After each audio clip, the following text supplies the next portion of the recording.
Kira-kira 1 bulan lalu ada yang minta didoakan. Dia dulu pernah kena Swangi. NTT berarti. NTT. Dia polisi di NTT, hampir gila. Puji Tuhan setelah didoakan ada perubahan.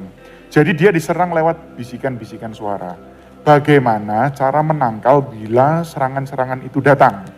Oke. Ada satu kelemahan setan harus saudara tahu. Apa kelemahan setan? Dicuekin. Jangan dihiraukan. Dan beriman bahwa di dalam Yesus ada keselamatan. Di dalam Yesus ada kemenangan.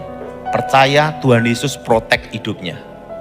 Ingat, perlu saudara tahu, kalau kita punya anak, minta apa aja kita turutin, pasti rewel. Minta ini, minta itu, minta ini, minta itu. Betul? Tapi kalau dia minta apa saja, kita diemin. Diem sendiri, betul? Nah, kelemahan setan itu ada. Dicuekin, tidak dihiraukan. Setan itu kalau kita cuekin, tidak dihiraukan. Setannya sendiri yang bingung. Tetapi sudah percaya ada pelindungan Tuhan, kuasa Tuhan. Diganggu, usir demi nama Yesus. Udah gitu aja. Nggak usah dimakan hati, dipikir-pikir. Hidup itu simpel loh. Kesusahan hari ini cukup hari ini. Betul? Oke, lanjut. Pak, ini biasanya kalau kita sebagai hamba Tuhan pelayanan, apalagi kita pelayanan ke daerah-daerah, desa-desa, kan pasti kita ini sering dapat serangan di rumah biasanya. Terjadi suatu hal untuk mengusik konsentrasi kita dan lain sebagainya. Nah pertanyaannya, itu sebetulnya bisa dihindari atau memang hal-hal itu? Gini ya, saya itu pelayanan dari desa sampai pedalaman. Dan puji Tuhan, saya ini sudah sampai Amerika, Manhattan. Jadi saya tuh pelayanan dan saya pelayanan itu ya puji Tuhan. Dari konglomerat sampai konglomerat. Dari pejabat, penjahit, penjahat. Dari pejabat ada, dari penjahit juga ada, dari penjahat juga ada.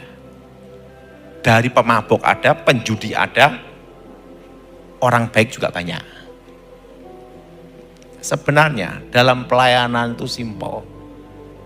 Kalau kita masuk ke satu daerah, kita tinggal di situ. Langkah pertama satu, minyak urapan dulu. Doakan minyak urapan, darah Yesus sucikan minyak ini menjadi benteng yang kudus. Benteng Elohim, benteng maha suci. Demi nama Yesus, amin. Olesin setiap pintu. Pengalaman saya, itu tanda sebagai milik Tuhan, wilayahnya Tuhan. Itu dikirim santet atau mantra, itu tidak bisa tembus. Kedua, misalnya ada serangan, paling banyak dador-dador di atap aja. Tidak bisa masuk. Nah, jadi ingat, kalau kita ke daerah, pertama minyak urapan dulu. Kedua, doa setiap hari, darah Yesus sucikan tubuh jiwa rohku, darah Yesus bentengi aku. Amin. Untuk hamba-hamba Tuhan, untuk kita semua. Dalam hidup ini, jangan merasa ada di bawah, ada di atas. Sekalipun kau terkenal apapun, sehebat apapun, jangan merasa ada di atas. Tapi kita semua harus merasa tetap di bawah. Jelas? Jelas? Semangat saya pelayanan dari dulu sampai sekarang tetap sama. Makanya celana pun tidak berubah. Hampir 20 tahun. Nah, oke. Pak, setan itu tahu masa depan enggak? Setan itu tidak tahu masa depan. Tapi bisa merekayasa supaya terjadi. Ramalan yang bicara negara atau dunia pasti gagal. Tapi ramalan yang bicara pribadi pasti tepat. Ramalan yang bicara negara atau dunia pasti gagal. Itu kenapa? karena tidak menyerahkan dirinya semua manusia di negara itu, seluruh dunia kepada setan. Makanya ramalan negara itu pasti gagal. Contohnya ramalan tahun 2000 jam 00 akan terjadi kekacauan seluruh dunia. Terjadi enggak? Tidak. Betul? Betul? Betul? Ada lagi ramalan suku Maya 2012 kiamat. Terjadi enggak? Tidak. Nah, kalau ramalan yang bicara pribadi itu pasti tepat. Karena apa? Karena setan punya hak atas hidup orang itu. Sekalipun tidak percaya, pergi ke tukang ramal. Setan itu yang mengerjakannya. Tapi ingat, kalau setan yang mengerjakannya, kehancuran pada waktunya. Kutukan dan malapetaka. Beda dengan Tuhan. Indah pada waktunya. Shalom Pak, saya mau tanya, tempat tinggal kami ada penunggunya. Taunya dari teman yang indigo. Kemudian kadang kami sering ribut dan anak kadang malam sering nangis dan tidak bisa tidur.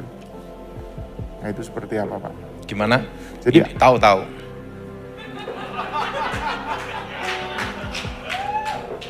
Nah, jadi gini.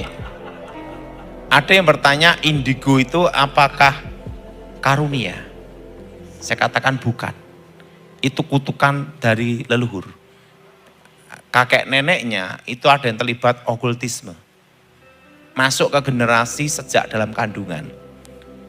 Anak di bawah usia 5 tahun bisa melihat setan, itu bukan karunia. Itu bukan anugerah Tuhan, itu kutukan. Dari garis keturunan. Jelas?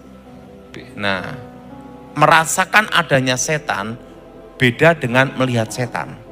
Semua manusia bisa merasakan adanya setan. Kita di tempat angker terasa, wah ada setan di sini, enggak beres ini. Betul? Orang biasa aja kalau masuk ke tempat terjadinya pembunuhan, masuk tempat itu terasa, ini pasti ada enggak beres tempat ini. Betul? Betul? Binatang pun bisa merasakan. Ada setan lewat, anjing longlong. Bukannya saya mirip dia. Tapi tidak semua manusia bisa melihat setan. Anak di bawah usia 5 tahun melihat setan, itu bukan karunia, itu kutukan. Pasti. Nah itu namanya pasti dari jalur kakek neneknya, orang tuanya, ada yang terlibat kuasa gelap, okultisme. Itu masuk sejak lahir. Dan itu harus diputuskan, namanya kutuk keturunan demi nama Yesus. Oke, lanjut. Nah kalau untuk mengusir setan yang di rumah itu seperti apa Pak? Karena kadang-kadang ini bikin keluarga jadi suka ribut dan anaknya tuh nangis terus gak bisa tidur tiap malam. Berarti rumah itu dulu tempat kejadian bunuh diri. Tanahnya itu. Biasanya sering ada penampakan suara-suara aneh. Itu harus disucikan dengan darah Yesus. Doanya seperti sini, darah Yesus sucikan tempat ini. Tempat terkutuk ini diubah jadi berkat. Demi nama Yesus, segala roh-roh jahat keluar. Jadi sucikan dulu dengan darah Yesus. Saya itu kasih minyak urapan. Tidak perlu saya, saudara sendiri bisa lakukan. Setiap orang percaya diberi kuasa. Lanjut.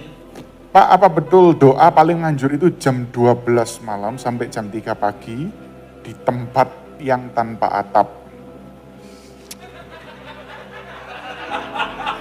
Itu mau cari gen kademen piye? Kedinginan. Doanya lebih kusuk. Kenapa lebih kusuk? Karena kedinginan. Tidak ada pengaruh. 24 jam Tuhan siap mendengar doa kita. Jadi tidak ada pengaruh jam. Oke? Ini bahkan ada pertanyaan begini. 2, apakah untuk menarik rezeki kita harus berdoa menghadap 4 mata angin? Tidak ada. Sekalian aja salto. Tidak ada pengaruh. Doa menghadap 4 penjuru. Itu hanya orang kurang kerjaan aja. Lanjutannya ada lagi Pak. Ini mau dilanjutkan nggak ini pertanyaannya?